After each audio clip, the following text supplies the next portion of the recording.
ପିଲାମାନେ ସବୁ ଖାଇକି ଆସିଛ? ଭଲ ଖାଦ୍ୟ ଖାଉଛ ନା ଖରାପ ଖାଦ୍ୟ ଖାଉଛ? ପିଲାମାନେ ଆଜି ଆମେ ଭଲ ଖାଦ୍ୟ କଣ ଖରାପ ଖାଦ୍ୟ କଣ ସେ ବିଷୟରେ ଜାଣିବା। ଦେଖ ଦିଟା ଭାଗ ହେଇଛି, ଦି ପଟେ ଦିଟା ଚିତ୍ର ଅଛି, ମଝିରେ ଗୋଟେ ଗାର ଅଛି କି ନାହିଁ?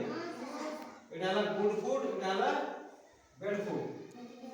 এটা হলো ভালো খাদ্য, এটা হলো খারাপ খাদ্য।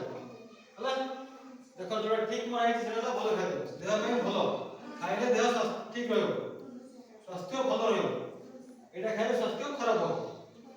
কিন্তু মনে হইছে এটা কোন গাজর, গাজর খাইলে ভালো না খারাপ?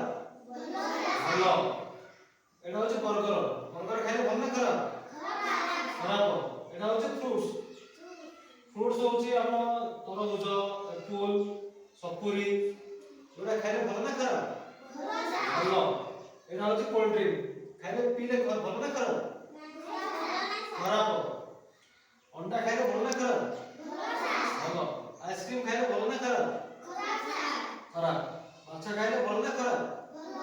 ভালো। চিপস খাইলে ভালো না খারাপ? খারাপ। এটা আমি ভালো খাদ্য খাইবে না খারাপ খাদ্য খাইবে? खराब खाद्य खाइबा नहीं। समस्त बुझी गेलो? मैं प्रश्न पचारि हाथ देखियो ହେଲା सेव, नाशपाती, एप्पल ଗୋଟେ ଭଲ ଖାଦ୍ୟ ନା ଖରାପ ଖାଦ୍ୟ? କାଇଁ କି ହାତ ଦେଖ କାଇଁ ଝିଅ କହିଲୁ ଭଲ ଖାଦ୍ୟ ନା ଖରାପ ଖାଦ୍ୟ? ସେव, ନାଶପାତି କହ କହ। एप्पल, एप्पल ଭଲ ଖାଦ୍ୟ ନା ଖରାପ ଖାଦ୍ୟ? ଭଲ ଖାଦ୍ୟ। ଆଇ ମାନେ ସମସ୍ତେ କହିପାରିବ? ବୁଝିଗଲ?